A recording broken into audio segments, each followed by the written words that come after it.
শিল্প শহর দুর্গাপুর, আর এই শিল্প শহরেই কাজ মিলছে না স্থানীয়দের। কপালে বেকার যুবক লিখে কাজের দাবিতে বিক্ষোভে নামল স্থানীয় যুবকরা। কারখানার গেট বন্ধ করে চলে আন্দোলন, শ্রমিকদের ঢুকতে বাধা। প্রায়শই এমন আন্দোলনের জেরে ব্যাহত কারখানার উৎপাদন, দাবি কারখানা কর্তৃপক্ষের। চাকরির দাবিতে আসা বিক্ষোভকারীদের 50 জনকে আটক করল কাঁকসা থানার পুলিশ। ন্যায্য দাবি নিয়ে বিক্ষোভ করছে, তবু আটক করা হচ্ছে। সমালোচনায় সরব বিরোধীরা। বেকারদের সমস্যা মেটাতে নানান পদক্ষেপ নিচ্ছে রাজ্য সরকার, পাল্টা দাবি তৃণমূলের। বৃহস্পতিবার এই ঘটনায় উত্তেজনা ছড়ায় পশ্চিম বর্ধমান জেলার কাঁকসার বাঁশকোপা এলাকায়। শ্রমজীবী মানুষগুলো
আপনাদেরকে অ্যারেস্ট করা হলো কি? আমরা বেকার, আমরা কাজ চাই, আমরা কোনো অন্যায় করিনি। আমাদের কেন অ্যারেস্ট করা হচ্ছে? পুলিশ প্রশাসন জবাব দাও। আমাদের কাজ চাই, আমাদের নিজস্ব দাবি, নিজস্ব জমির উপর কাজ হয়েছে, তারপরে আমাদের অ্যারেস্ট করা হলো। আমরা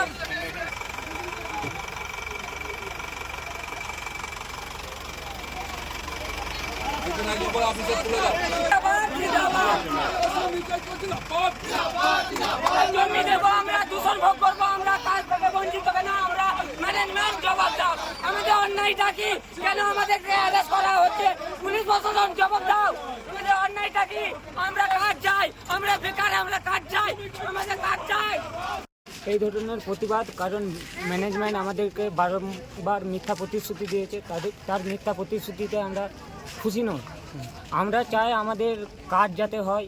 আমরা বিগত 3 বছর ধরে কাজ করছি, কেউ সিভিলে, কেউ মেকানিক্যালে, কেউ ইলেকট্রিক্যালে কাজ করেছে, কিন্তু কাজ করার পর যখনই প্রজেক্টটা চালু হয়েছে তখন আমাদেরকে বের করে দেওয়া হয়। তাই আজকে আমাদের এই আন্দোলনে আমরা সামিল হয়েছি। আপনার নাম? আমার নাম রণজিৎ ঘোষ। প্রতিষ্ঠিত হোক কৃষক শ্রমিকের অধিকার, হোক স্বাধীনতার 50 বছরের অঙ্গীকার। প্রতিষ্ঠিত হোক কৃষক শ্রমিকের অধিকার, শ্রমিকের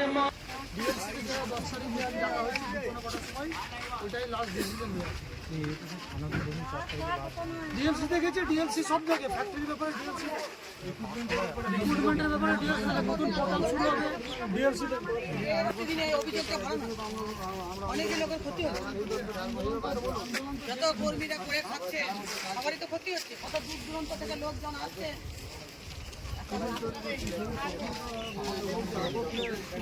আমরাও কারখানার কর্মী বটি, কাজ করি আমরাও, কিন্তু আমাদেরও তো ক্ষতি হচ্ছে। কিন্তু কেন হচ্ছে? আমাদের গ্রামের যে অনেক ছেলেরা বসে আছে, অনেক ছেলে কাজ পায় নাই, কারো স্বামী মরে গেছে, তার বাড়ির ছেলে উপযুক্ত আছে, সেও পাচ্ছে না।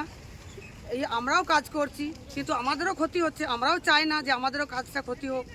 আমরা চাইছি ম্যানেজমেন্ট একটা সিদ্ধান্তর মধ্যে এলে এই দীর্ঘদিন এইভাবে গেটটা জাম হয় না। আমরা চাই ম্যানেজমেন্ট একটা সিদ্ধান্ত নিয়ে বাচ্চাদের যাদের কাজ করার মতন যারা আছে তাদেরকে কাজ দিক, বা যাদের মা বাবা মানে বাবা মরে গেছে, যাদের ছেলেরা উপযুক্ত আছে তাদেরকেও যদি দেয়, তাহলে তো এটা হয় না। ম্যানেজমেন্ট একটা সিদ্ধান্ততে কোনো দিনের জন্য আসছে না, এই আসা না কারণের জন্য এই গেটটা এইভাবে বন্ধ হচ্ছে। চাইছি আমাদের এই যে সব ছেলেরা সব ঘরে আছে তাদের জন্য একটু কাজ হয়, তার জন্যই আমরা সব ধর্ণা দিচ্ছি, তার জন্যই আমরা বলছি। এটা তো কাজেরও তো দেখছি ক্ষতি হচ্ছে। হ্যাঁ, কাজেরও ক্ষতি হচ্ছে, আমাদেরও ক্ষতি হচ্ছে, সবাইকারই ক্ষতি হচ্ছে। সেটা সিদ্ধান্ত কেন নেওয়া হচ্ছে না? সেটা একটা সিদ্ধান্ত নিয়ে ফয়সালা করে দেন। হবে না যে শ্রমজীবী মানুষগুলো।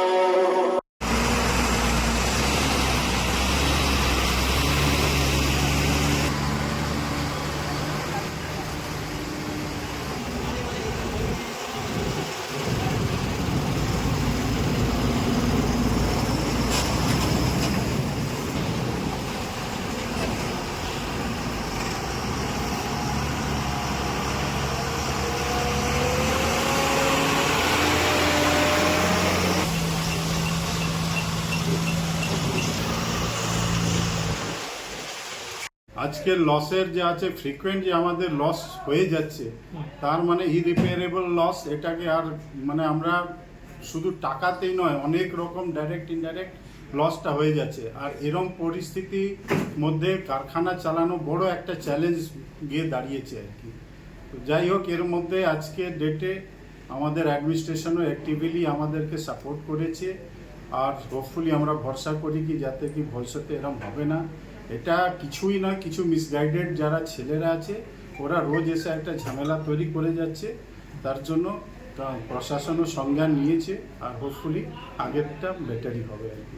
এই সরকার তো না কৃষিকে ভালোবাসে, না এই সরকার শিল্পকে ভালোবাসে। এর একটাই জিনিসকে ভালোবাসে, সেটা হলো তোলাবাজি। তোলাবাজি যেখান থেকে আসবে এই সরকার সেখানেই আছে। জয়বালাজি কারখানাতে আজকের যে ঘটনা ঘটেছে, যখনকার অবরোধ হয়েছে এবং পুলিশ তার বিরুদ্ধে প্রশাসন ব্যবস্থা নিয়েছে, আমরা প্রথম থেকে কারখানার যে কোনো ধরনের মুভমেন্টের এগেনস্টে এই কারণে, কারণ উৎপাদন বন্ধ করা যাবে না, কারণ মানুষের হাতে কাজ চাই, কাজ থাকলে শিল্প চাই। সেই জায়গাতে আমরা কিন্তু পাশাপাশি আবার দূষণও কিন্তু যাতে অত্যন্ত কম হয়, শূন্য হয়তো হবে না কিন্তু দূষণ যেন কম হয় সেই জায়গাটাও দেখতে হবে। কারণ মানুষের জন্য কারখানা, কারখানার জন্য মানুষ নয়। তো এই বিষয়টা আমাদের নলেজে এসেছে, আমরা এর আগেও কয়েকবার কথা বলেছি। তো আমরা চাইবো যে যারা মুভমেন্ট করছে তাদের রাজনৈতিকভাবে যেরকমভাবে তাদের সঙ্গে কথা বলা সেভাবে কথা বলা হবে। পাশাপাশি আমরা প্রশাসন থেকে যে ধরনের পদক্ষেপ নেওয়া যায় একই সঙ্গে যুগপৎ, মানুষের দূষণ কমবে, মানুষের বেঁচে থাকার জায়গাটা তৈরি হবে, অন্যদিকে আবার মানুষের হাতে কাজ থাকার জন্য কারখানাও চালু হবে। বিষয়টা আমরা প্রশাসনের লেভেল থেকে অবশ্যই দেখব এবং আমরা যদি না পারি আমাদের ঊর্ধ্বতন কর্তৃপক্ষকে আমরা জানাবো। বিষয়টা আমরা দ্রুত সমাধান করব, কারণ আমরা কারখানার বিপক্ষে নই, মানুষের কাজের পক্ষে, আবার দূষণেরও বিপক্ষে আমরা। সিন্স 1999 দীর্ঘ 25 বছর ধরে অভিনব গিনি হাউস মানুষের সাথে, মানুষের পাশে। অভিনব গিনি হাউসে রয়েছে সোনা, রূপো ও হীরের আধুনিক ডিজাইনের হালকা ও ভারী গহনার বিপুল সম্ভার। আপনার বাজেটের মধ্যেই অভিনব গিনি হাউস আপনাকে দেবে এক উষ্ণ পরিষেবা। বিবাহ, অন্নপ্রাশন থেকে শুরু করে যে কোনো মাঙ্গলিক অনুষ্ঠান এবং উৎসবের আগিনায় আপনার সেরা পছন্দ অভিনব গিনি হাউস।